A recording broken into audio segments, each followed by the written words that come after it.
Assalamualaikum warahmatullahi wabarakatuh. Kembali lagi di Jalan Hijrah Channel guys. Pada kesempatan kali ini kita akan membahas 5 peringatan alam kubur untuk manusia di dunia. Bismillahirrahmanirrahim. Alhamdulillahirrabbilalamin. Wassalatu wassalamu ala asrofil anbiya'i wal mursalin wa ala alihi wa ashabihi ajmain. Amma ba'du.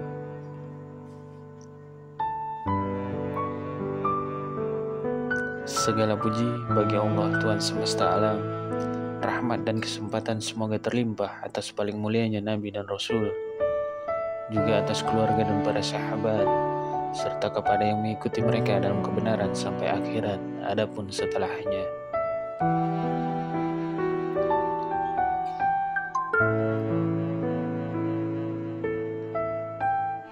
Pertama-tama, marilah kita semua panjatkan puji syukur kehadiran Allah Subhanahu wa Ta'ala yang telah melimpahkan rahmatnya kepada kita semua. Kita bersyukur dapat beraktivitas setiap harinya dengan nikmat kesehatan yang masih diberikan oleh Allah Subhanahu wa Ta'ala. Tak lupa pula salawat dan salam semoga tercurah kepada junjungan kita Nabi besar Muhammad SAW, serta kepada keluarga dan sahabat-sahabatnya yang mulia. Setiap yang hidup pasti akan mengalami kematian. Salah satu tempat yang pasti akan menjadi tujuan terakhir saat manusia telah meninggal adalah kuburan. Di tempat tersebut, manusia akan mulai mempertanggungjawabkan setiap amal perbuatannya selama hidup di dunia. Tahukah kita, ternyata kuburan setiap harinya berseru, meneriakan peringatan kepada setiap manusia tentang hal yang harus dipersiapkan sebelum masuk dalam kubur. Rasulullah SAW bersabda, "Seandainya kalian tidak akan saling menguburkan, tentulah aku akan berdoa kepada Allah agar mendengarkan kepada kalian tentang siksa kubur yang aku dengar." Hadis riwayat Muslim dan Ahmad. Lantas, apa peringatan yang serukan kuburan itu? Dalam hadis yang tertulis dalam kitab Daqiqul Al-Akbar juga semakna dengan hadis dalam kitab Sunan Al-Tirmizi juz 4 halaman 639. Disebutkan bahwa kuburan setiap harinya menyerukan 5 peringatan.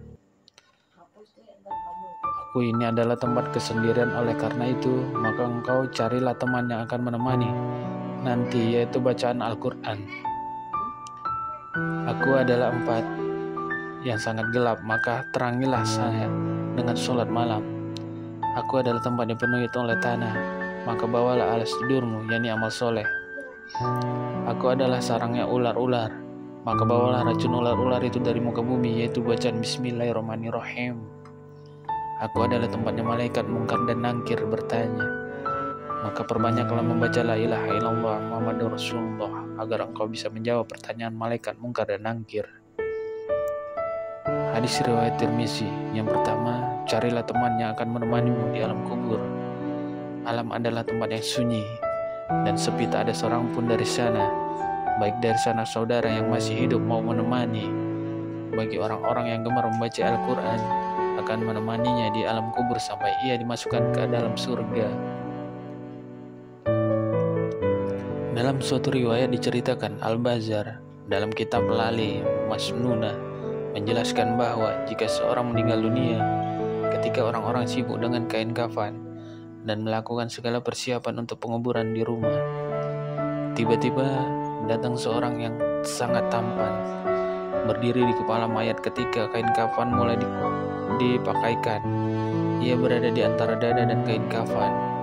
Setelah dikuburkan dan orang-orang mulai meninggalkannya, maka datanglah 2 malaikat, yakni Mungkar dan Nangkir, untuk menanyakan amal perbuatan si mayit selama hidup di dunia. Kedua malaikat tersebut berusaha memisahkan orang tempat tersebut dari si mayit agar memudahkan proses tanya jawab, tetapi si tampan berkata, "Ia adalah sahabat karibku. Dalam keadaan bagaimanapun aku tidak akan meninggalkannya. Jika kalian ditugaskan untuk bertanya kepadanya, maka lakukanlah pekerjaan kalian. Aku tidak akan berpisah dari orang ini sehingga dimasukkan ke dalam surga." Kemudian si tampan itu berkata, si mayit, aku adalah Al-Quran yang terkadang kamu baca dengan suara keras dan terkadang kamu baca dengan suara lembut. Jangan khawatir setelah menghadapi pertanyaan mungkar dan nangkir ini. Engkau tidak akan mengalami kesulitan. Yang kedua, carilah penerang yang akan menerangimu dalam kubur. Ada banyak hal yang dapat dilakukan untuk mendapatkan penerangan dalam kubur. Salah satunya adalah dengan mengerjakan sholat. Hal ini sebagaimana dijelaskan dalam sebuah hadis, sholat adalah cahaya, sedekah merupakan bukti nyata, sabar itu sinar, dan Al-Quran adalah pembelamu dan penuntunmu. Hadis riwayat Muslim. Nabi SAW bersabda tentang kuburan. Seorang wanita yang berkulit hitam yang bertugas membersihkan masjid. Wanita itu meninggal. Kemudian beliau menyolatkan wanita itu di atas kuburnya. Setelah usai, beliau berkata, sungguh berkuburan-kuburan ini pun dengan kegelapan dan atas penghuninya, dan semoga Allah Azza wa Jalla akan meneranginya untuk mereka dengan sholatku di atas mereka. Hadis riwayat Muslim. Yang ketiga, carilah alas tidur untukmu di alam kubur. Amal soleh dan kebaikan-kebaikan yang dilakukan selama hidup di dunia nantinya akan menjadi alas tidur bagi si mayit di dalam kubur. Salah satu amal soleh itu adalah membaca Al-Quran. Selain akan menjadi teman di alam kubur, Al-Quran akan memberikan alas tidur bagi si mayit di alam kubur. Hal ini sebagaimana disampaikan oleh Al-Bazar Laila Masnuna yang menjelaskan bahwa kelak Al-Quran akan menghamparkan tempat tidur dan pemardani sutra yang penuh dengan kasturi dari malak ilaita. Yang keempat, bawalah racun dari bumi untuk membunuh ular di alam kubur.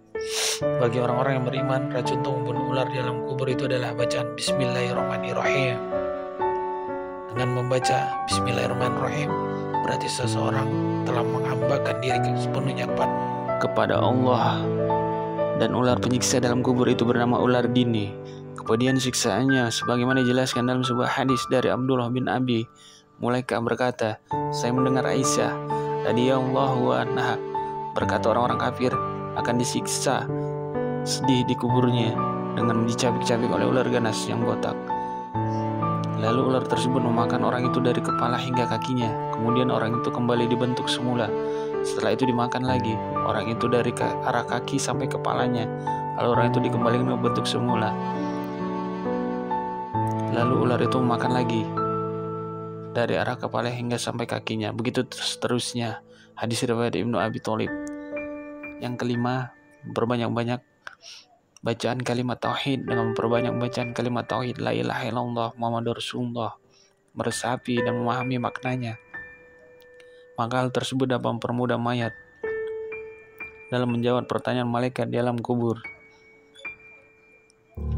Hal ini dikarenakan kalimat ini merupakan zikir yang paling utama. Barang siapa di akhir hayat yang mengucapkan kalimat tauhid ini, maka ia mendapatkan jaminan surga. Hal ini sebagaimana dijelaskan dalam sebuah hadis dari Jabir bin Abdullah. Ia berkata, aku mendengar Rasulullah SAW, zikir yang paling utama la ilaha illallah Muhammadur Rasulullah, dan doa yang paling utama adalah alhamdulillah. Hadis riwayat Tirmizi. Demikianlah apa yang harus kita persiapkan sebelum ajal menjemput kita di masa yang akan datang. Assalamualaikum warahmatullahi wabarakatuh.